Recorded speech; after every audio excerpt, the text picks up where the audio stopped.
మంది బతుకులు బతుకుతుంటే మీరు ఇప్పుడు వచ్చి మేము నోటీస్ ఇస్తాము, మీరు ఇవన్నీ కూడా ఖాళీ చేయాలంటే ఎక్కడికి వెళ్తామండి మేము?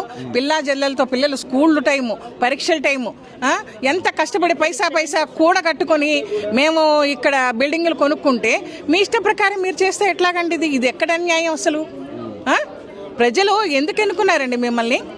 మంచి చేస్తారనే కదా. ఎన్ని సంవత్సరాల నుంచి ఉంటున్నాం? మేమా 10 సంవత్సరాల నుంచి ఉంటున్నామండి ఇక్కడ. 10 సంవత్సరాలు ఎప్పుడన్నా ఈ పరిస్థితి చూసినారు? ఎప్పుడూ లేదు అసలు, ఏ ప్రభుత్వంలోనూ లేదు. ఈ ప్రభుత్వంలోనే మాకు వచ్చింది. అసలు ఏ ప్రభుత్వం కూడా మమ్మల్ని చక్కగా హ్యాపీగానే ఉంచారే. మీరేంటి ఇలా చేయటం? ఇది ఎక్కడ అన్యాయం చెప్పండి అసలు? మీరు కట్టుకోండి, మూసిని మీరు శుభ్రం చేసుకోండి, మీ ఇష్టం వచ్చినట్టు వినోద స్థలంగా చేసుకోండి. అంతేగాని మమ్మల్ని లేవదీసేసి ఇంతమంది ఫ్యామిలీలు, ఎంతండి 450 మంది ఫ్యామిలీ ఉన్నారు. వీళ్ళ ఎక్కడికి వెళ్ళాలి మేమందరం? మాకేమైనా ఊరికనే వస్తే మేమైనా కట్టుకున్నామా? ఎంత కష్టపడి పైసా కూడబెట్టుకొని చిన్న చిన్న ఉద్యోగాలు చేసేవాళ్ళం, ఎక్కడికి వెళ్తాము?